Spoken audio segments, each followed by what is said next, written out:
tous et bienvenue sur la chaîne.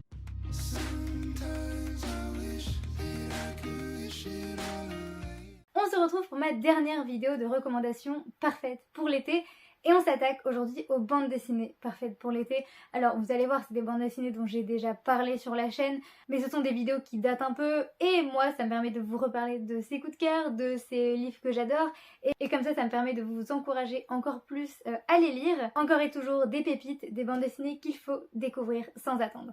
On commence avec Les Petites Reines, une BD de Magali Le Huche, c'est d'après le roman de Clémentine Beauvais, roman que j'ai mis dans ma pilière de l'été si vous avez vu ma vidéo. Donc j'ai hâte de découvrir le roman, mais en attendant, si vous êtes plus BD, vous pouvez lire l'adaptation qui était excellente.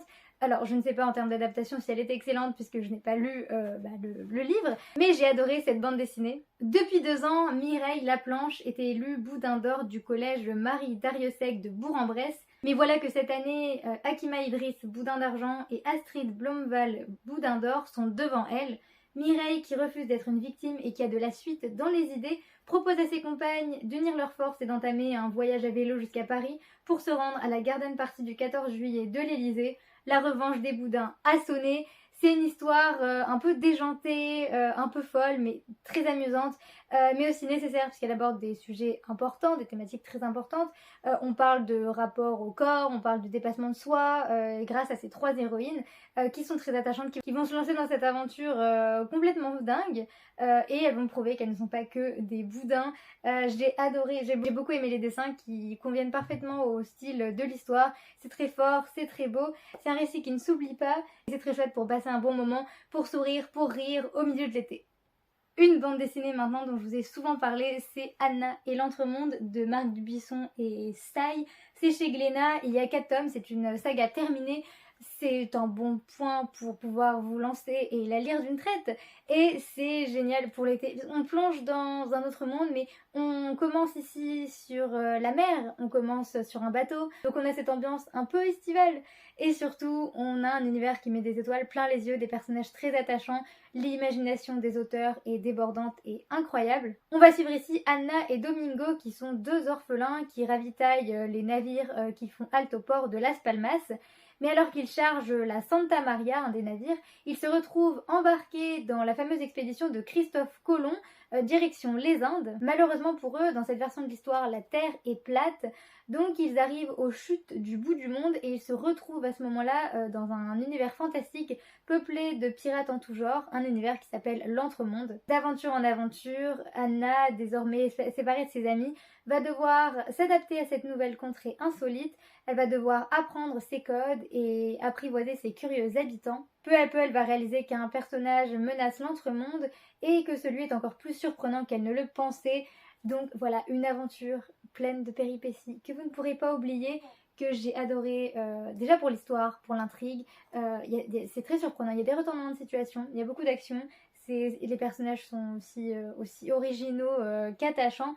Et ce que j'ai surtout aimé, ce sont les dessins, c'est de l'aquarelle, c'est beau, les planches sont sublimes. Un voyage palpitant et envoûtant. Encore de l'aventure ici avec Lumberjanes, donc de Stevenson, Ellis Waters et Aline, c'est chez Kinaï. C'est le tome 1, mais je crois que c'est une intégrale. En fait, j'ai jamais trop compris parce que j'avais essayé de me renseigner, mais il y a déjà plusieurs tomes de Lumberjanes. Et je crois que c'est une intégrale. En tout cas, oui, c'est dit que c'est une série en 10 tomes. Donc bon, ce n'est que le premier, mais c'était génial, vraiment, vraiment génial. Et on suit ici plusieurs amies, plusieurs filles qui sont cet été au camp pour filles badass de Miss Queenzella, Tisqueen, Penny Quill, Twistle, Crumpet, si je lis les choses correctement. Mais dans ce camp, il faut dire que les choses ne sont pas toujours ce qu'on croit. Il y a des renards à 3 yeux, des grottes secrètes, des anagrammes. Et nos héroïnes, Jo, April, Mal, Molly et Ripley, ce sont 5 meilleures amies qui n'ont pas froid aux yeux et elles sont prêtes à tout pour passer ensemble des vacances d'été qui déchirent. Et ce n'est ni une quête magique ni une bande de créatures surnaturelles qui vont les en empêcher. Le mystère grandit de plus en plus et ce n'est qu'un début. J'avais adoré les couleurs, l'ambiance, ce côté un peu déjanté, mais ce côté aussi très fun, même si on a des aventures assez sombres et des mystères à foison. J'avais passé un excellent moment, c'est une grande aventure, plein de péripéties, des filles très sympas, très attachantes. un bon groupe d'amis qu'il est plaisant de suivre. On est plongé dans la forêt et vous ne pouvez pas deviner ce qui vous attend. Franchement, lisez Lumberjanes, c'était fun, c'est ça le mot qui me vient, c'était fun, c'était amusant, c'est vraiment une très très bonne lecture. Un autre coup de cœur dont je vous ai déjà parlé sur la chaîne, c'est bien sûr Les Géants de Lilian Drouin-Lorient. C'est le tome 1 ici, j'ai seulement les 2 premiers tomes mais j'en ai lu au moins 4. C'est une histoire en 6 tomes, une grande aventure, encore une fois, qui permet d'oublier le monde pour se plonger dans un univers captivant. Et on va suivre ici plusieurs enfants, des enfants dotés de capacités naturelles hors normes. Ils sont originaires des 4 coins de la planète, ils sont attirés par une force étrange. Ils répondent à cet appel et à ce moment-là, ils découvrent des créatures gigantesques et assistent à leur réveil. Ils vont découvrir les géants. Là, le premier tome, c'est sur Erin, donc cette jeune fille qui aime beaucoup la nature, c'est très important pour elle, elle aime beaucoup jardiner, et elle va découvrir qu'elle est connectée à ce géant, cette créature qui rappelle donc ce qu'elle aime dans la nature. Donc ça qui est intéressant, c'est que les géants correspondent très bien au personnage.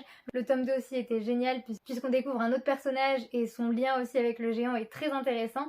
Je trouve l'idée très originale, j'ai été tout de suite transportée par cette histoire. Les dessins sont sublimes, l'histoire est tout simplement captivante. Elle met ici donc en avant la nature. Notre héroïne va trouver du soutien chez ce géant puisqu'elle doit faire face à une tragédie qu'elle a vécue. Et son monde va alors basculer puisque oui, elle découvre l'existence de ce géant, mais elle découvre surtout qu'il y a une menace plus grande que tout ce qu'elle pourrait imaginer qui plane sur le monde. Et donc elle a été choisie pour sauver le monde, comme les autres enfants que l'on va découvrir au fil des tomes. Ce n'est que le début, mais c'est assez pour passer un bon moment et devenir accro à cette histoire. C'est palpitant, c'est dynamique, c'est plein d'action et surtout très original. C'est ça qui m'a marqué et que j'ai adoré.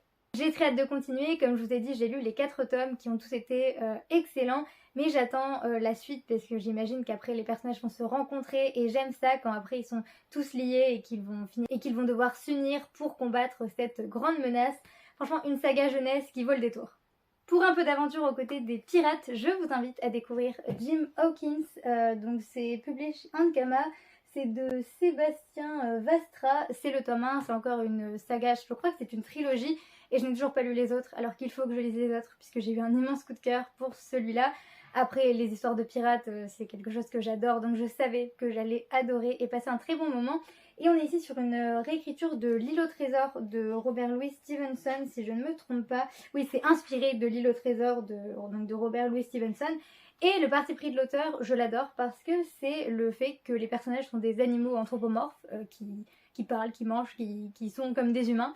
Je trouve que ça rajoute quelque chose et ça fait de l'histoire une histoire encore plus originale. L'important ce n'est pas la destination mais le voyage. Notre héros Jim Hawkins, il sait que ce qui l'attend c'est un avenir de commis de cuisine et comme héritage l'auberge familiale.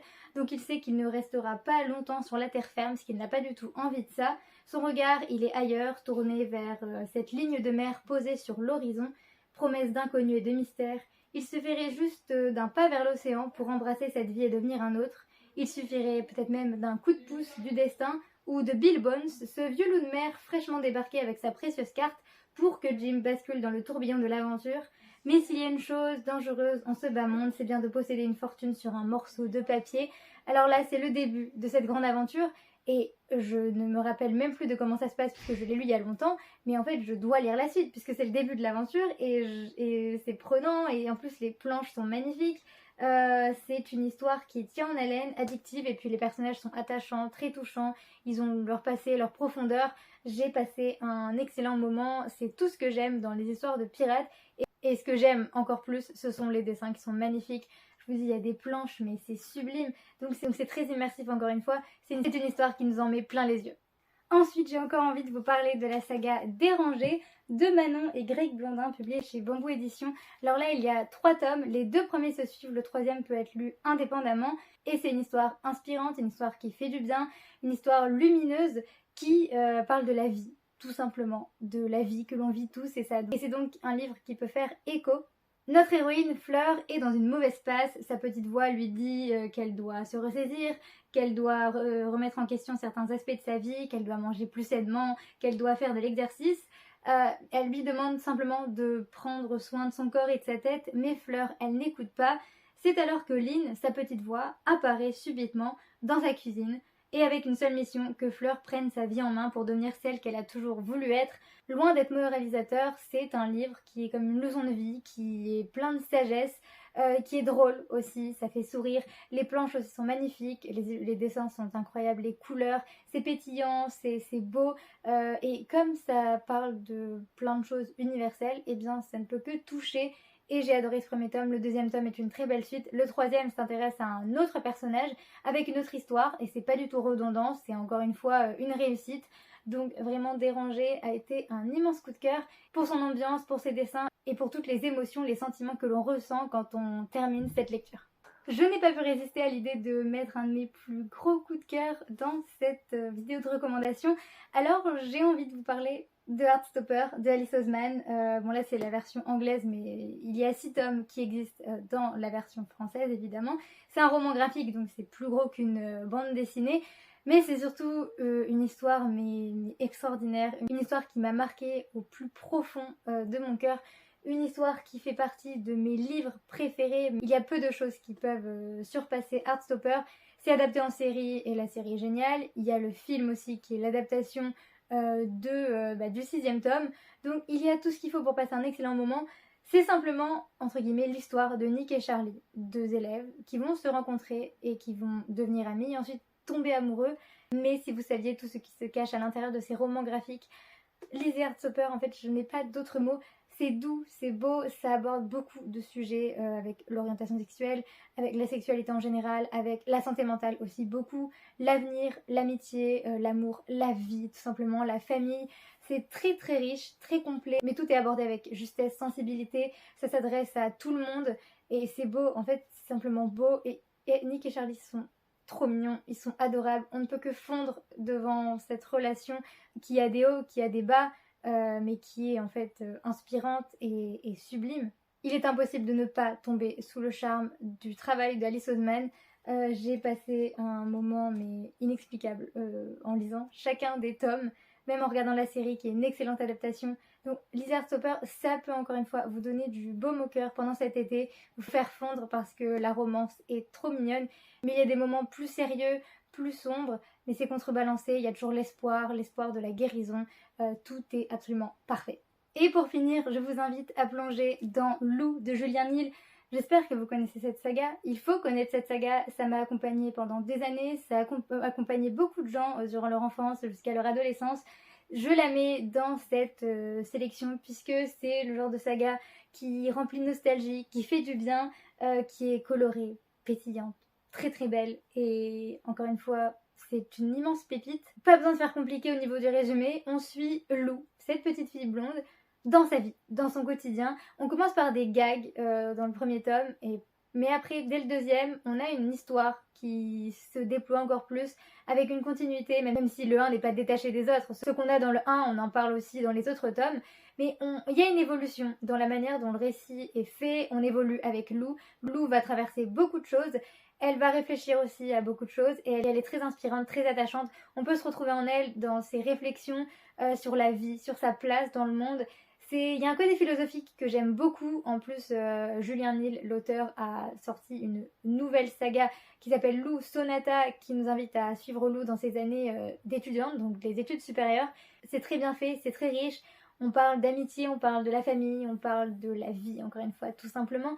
On parle de l'amour et c'est un livre que j'aime énormément. Ça me fait quelque chose quand je le lis, je connais des passages par cœur.